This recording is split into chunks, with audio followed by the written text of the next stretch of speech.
सास बहू का लिव इन रिलेशन। नेहा खुले विचारों वाली लड़की थी। अरे नेहा, क्या दिन में सोती है। ससुराल में ऐसा नहीं चलेगा। वहां तो काम करना पड़ेगा, काम। जितना काम होगा कर लूंगी माँ, पर अगर कोई ये कहे कि सारा आराम छोड़कर सिर्फ काम ही करना है तो ना भी ना, मुझे नहीं करनी शादी। अरे, कैसी बात कर रही हो। अच्छा चलो जाकर नहा लो, मैं नाश्ता लगा देती हूँ। फिर तुम्हें कॉलेज भी तो जाना है। नेहा कॉलेज के लिए निकल जाती है। वो सोचने लगती है कि ससुराल में वो कैसे मैनेज करेगी। क्या हुआ नेहा, परेशान लग रही हो? अरे यार, तू तो मुझे जानती है ना, मुझे अपनी लाइफ बिल्कुल परफेक्ट चाहिए। लेकिन लग नहीं रहा लोग मानेंगे। यार, कहीं मेरी शादी ऐसे घर ना हो जाए जहां मेरी जिंदगी ही नरक हो जाए। अरे मैंने ना कल एक इंग्लिश फिल्म देखी थी, उसमें भी कुछ ऐसी ही समस्या थी हीरोइन की। अच्छा, तो फिर क्या किया उसने? उसने तो अपने होने वाले पति से साफ साफ कह दिया कि वो पहले उसके घर कुछ दिन तक बिना शादी के रह कर देखेगी, और अगर ठीक लगा तो ठीक, वरना तेरे मेरे रास्ते अलग। अरे हाँ यार, ये तो बिल्कुल सही आइडिया दे रही है तू मुझे। चल मैं तो चली। थैंक्स यार, तूने मेरी प्रॉब्लम सॉल्व कर दी। ये बोलकर नेहा खुशी खुशी वहां से निकल जाती है। लेकिन पीछे से उसकी सहेली कहती है, अरे नेहा, नहीं नहीं, कुछ नहीं सुनना मुझे। ये बोलकर वो वहां से चली जाती है। हे भगवान, पूरी बात सुने बिना ही चली गई। अरे वो तो विदेशी फिल्म थी, वहां सब चलता है, लेकिन ये तो भारत है, सभ्यता और संस्कारों वाला देश, जहां शादी से पहले लड़की को ससुराल में नहीं रखा जाता। खैर, नेहा मस्त होकर घर आती है। नेहा, कल तुझे लड़के वाले देखने आने वाले हैं। और हाँ, इस बार कोई बहाना नहीं चलेगा। हाँ हाँ, आने दो आने दो, मैं तैयार हूँ शादी के लिए। अगले दिन लड़के वाले आते हैं, जहां लड़का कहता है, अ, मुझे अकेले में लड़की से कुछ पूछना है। हाँ हाँ, क्यों नहीं बेटा। जाओ नेहा, घर तो दिखा दो इन्हें। नेहा भी खुश हो जाती है कि उसे मौका मिल गया है लड़के से अपनी शर्त रखने का। देखो, मुझे ना शादी से बहुत डर लगता है। पता नहीं कैसी लड़की आए, तालमेल बना पाए कि नहीं मेरे परिवार से। मैंने कई घरों में रोज का क्लेश होते देखा है। तुमने तो मेरे दिल की बात कर दी। मैं भी यही सोच रही थी कि भाई सास तो अच्छी होनी चाहिए, पति सपोर्ट करे ना करे, रहना तो पूरे दिन सास के साथ है। लेकिन मेरे पास ना इसके लिए एक बहुत अच्छा आइडिया है। अच्छा, कैसा आइडिया? क्यों ना शादी के पहले मैं कुछ दिनों तक तुम्हारे घर आकर रह लूं। तुम लोग मुझे समझ लेना, मैं तुम लोगों को समझ लूंगी।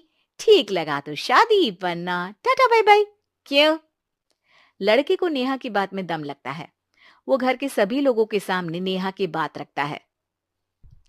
अरे पागल हो गई है क्या? ये कैसी शर्त है? अरे शादी से पहले मैं क्यों तुझे किसी और के घर भेजूंगी रहने?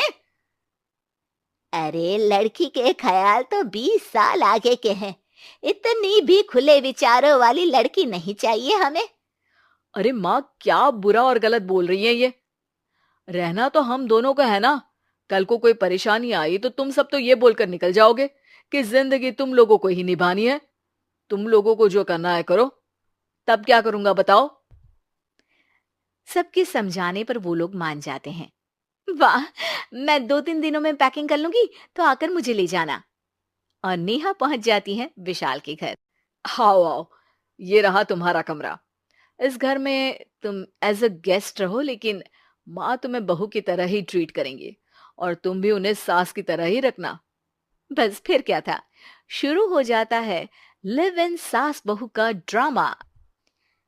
अरे चाय तो बना दे बहू। जी सासू माँ, अभी लाई। नेहा चाय लेकर आती है कि बस चाय लेकर आई हो, इसके साथ पकोड़े भी ले आती। लेकिन आपने तो बताया ही नहीं कि आपको चाय के साथ पकोड़े भी चाहिए। हाँ हाँ, अब तो पता चल गया ना। रात को खाना खाने के बाद नेहा किचन में खटर पटर कर रही होती है। क्या हो रहा है वहां नेहा? माँ जी, मैं ना रात को अदरक वाली चाय पीकर सोती हूँ, ये मेरी आदत है। अच्छा, तो जरा मेरे लिए भी बना देना। दोनों सास बहू रात को चाय पीती हैं। अगले दिन, नेहा, मैं मंदिर जा रही हूँ, मेरी साड़ी निकाल कर बेड पर रख दे। नेहा सास के लिए साड़ी निकाल कर रख देती है।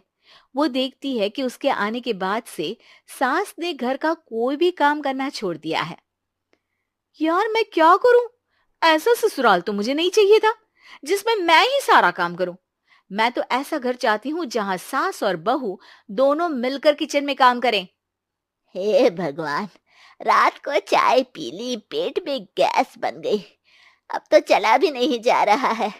मुझे तो ऐसी बहू चाहिए जो हेल्थ के प्रति कॉन्शियस हो, क्योंकि वो ठीक रहेगी तभी तो मैं ठीक रहूंगी। दोनों समझ जाती हैं कि वो लोग एक दूसरे के लिए नहीं बने हैं।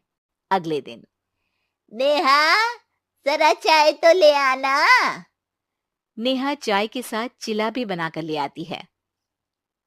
सास खा पीकर सो जाती है। अगली सुबह, तेरी बुआ सास आ रही है, उसे मैंने तेरे बारे में बताया है। तभी वहां गंवार से एक महिला आ जाती है। चलो यहां से निकलो, कुछ नहीं है खाने के लिए, जाओ। ए नेहा, तमीज से बात करो, ये मेरी ननद यानी आशीष की बुआ है। हाय रे दैया, इतनी आकड़ वाली लड़की! अरे यही है ना जो शादी से पहले ही आकर बस गई है यहाँ पर। बस नहीं गई हूं, बसना है या नहीं ये डिसाइड करने आई थी, लेकिन इन लोगों के रिश्तेदार इतने गंवार हैं तो मैं तो ना कर रही इस घर में शादी। और भाभी, और क्या कमी थी हमारे आशीष में जो आपने ऐसी लड़की की शर्तों को मान लिया? अरे वो तो आशीष के कहने पर मैं झुक गई, वरना ऐसी लड़की को तो मैं घर में घुसने भी ना दूं। ए हेलो, ऐसी लड़की कैसी लड़की? हाँ, बिना समझे बुझे शादी कर लूं? अब तो समझ गई ना कि हम लोग गांव के हैं। भाभी को खाट पर सोना और रिश्तेदारों का गांव से आना जाना तो लगा ही रहना है इस घर में। हाँ हाँ, मैं तो किसी मॉडर्न घर में शादी करूंगी। ये बोलकर नेहा वहां से चली जाती है। अपने घर में आकर नेहा कहती है, ना माँ ना, लिव इन में रहकर देख लिया, ये गांव के लोगों का कोई भरोसा नहीं है। खैर, नेहा की शादी एक मॉडर्न घर में हो जाती है, जहां सास कहती हैं, हे नेहा, मैं टेनिस खेलने जा रही हूँ, आओ तो जूस बनाकर रखना, और हाँ, वॉलनट्स और ओट्स भी बना लेना। जी माँ। माँ! मॉम बोलो डार्लिंग, माँ इज ओल्ड फैशन। बेचारी नेहा सर पर हाथ रख लेती है।